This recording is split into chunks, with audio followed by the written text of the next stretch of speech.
Pihak Perumda Pasar Palembang Jaya mencatat pada tahun 2024 lalu kebocoran atau pungli di sektor pasar Palembang mencapai sekitar 500 juta rupiah. Untuk itu di tahun 2025 ini pengawasan dan audit akan digencarkan.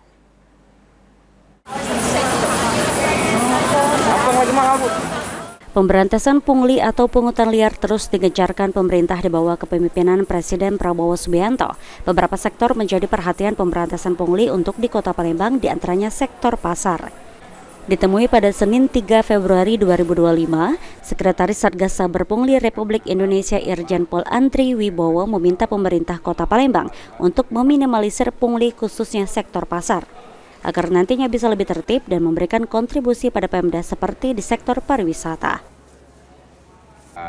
Berbicara dengan saya akan menata beberapa titik-titik ya, tradisional Palembang seperti pasar ya, yang nanti bisa ditata lebih tertib ya, kemudian juga pulih diminimalisir lebih bersih seperti Jogja, pasar Jogja dan sebagainya, sehingga kemudian ini selain juga memelihara budaya yang ada akan juga memberikan kontribusi kepada pemerintah daerah pada sektor pariwisata ke depan. Sementara itu, Direktur Utama Perumda Pasar Palembang Jaya, Dedi Swiswoyo, mengatakan saat ini ada 20 pasar di bawah pengelolaan Perumda Pasar Palembang Jaya.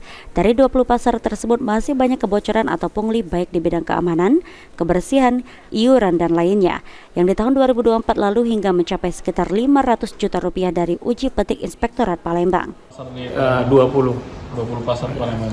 Pak, dari 20 pasar ini berapa kebocoran yang terkeluar Pak dari secara spesifik angkanya belum ya, tapi tahun lalu dari uji petik dari Inspektorat itu yang sekitar 500 juta tahun lalu.